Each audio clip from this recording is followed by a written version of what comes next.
The Roman Empire did not fall in 476 AD.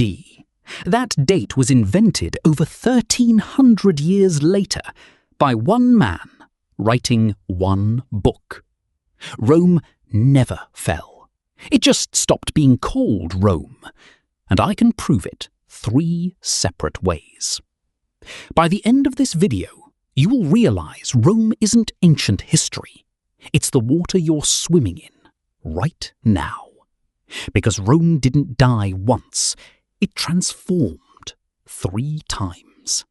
And the 3rd transformation didn't end until 21 years before the American Civil War. Watch for that one.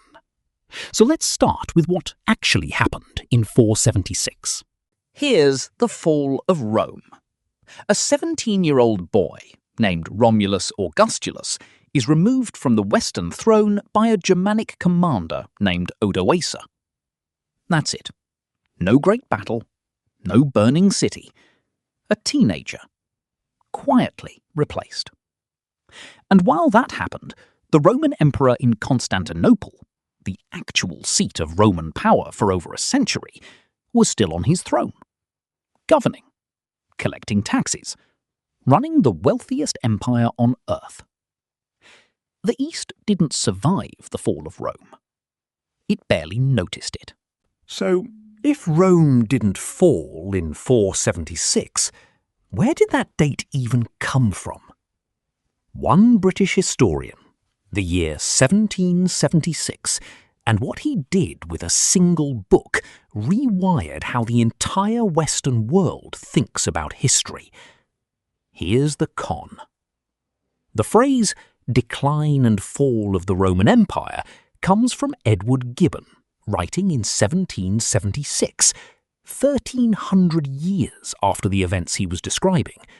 He was British, he was an Enlightenment thinker, and his framing of Rome as a fallen civilization became the default story, taught in every Western classroom. One man's retrospective, written over 1,000 years late, is what your teacher handed you as fact. Rome took 3 forms after 476. Most people can't name a single one. Form 1 we just covered. Form 2 lasted almost 1,000 more years, and the people living in it would have laughed at the word we use for them today. You know it as the Byzantine Empire. Here's the problem. The Byzantines never used that word. Ever. They called themselves Romans. Their ruler was the Roman emperor. Their capital, Constantinople, was the richest city in the world for most of the medieval period. This empire ran until 1453, nearly 1,000 years after Rome fell. And it was finally taken by an Ottoman sultan, Mehmed II, who immediately did the unthinkable. He claimed the title Caesar of Rome for himself.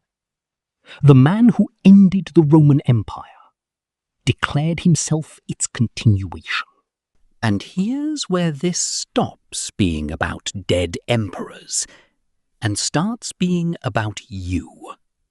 Because the 3rd form of Rome never left. It's in your courtroom, your government, the words your laws are written in. Stay with me. This is the part that should genuinely unsettle you. After Rome fell, the Catholic Church inherited its exact administrative skeleton. The Pope held the same territory and the same authority as the Western emperors. The Church ran its business in Latin, the language of Rome, for over 1,000 years. Its dioceses map almost perfectly onto Roman provinces. The Church didn't replace Rome, it became Rome. Then came the Holy Roman Empire, 800 AD to 1806, a 1,000-year run that explicitly called itself Rome's continuation. Charlemagne was crowned Roman Emperor by the Pope in the year 800. And when Napoleon dissolved it in 1806, the last man to formally hold the title Roman Emperor, Francis II, abdicated. The last holder of that title died in 1835, 21 years before the American Civil War. So Rome made it to within living memory of the modern United States. But the deepest proof isn't a date. It's the words coming out of your own mouth. The German word Kaiser and the Russian word Czar are both just Caesar. Two of the 20th century's great powers still named their rulers after Julius Caesar. Roman law isn't an influence on Western legal systems. It's the foundation they're built on. Innocent until proven guilty. The right to face your accuser. Contracts, property, civil procedure, all Roman. The words Senate, Republic, Constitution, veto, Latin. And not as decoration. The US Senate was deliberately modelled on the Roman Senate. The founders said so in writing. Rome didn't fall. It absorbed Christianity and became the Church.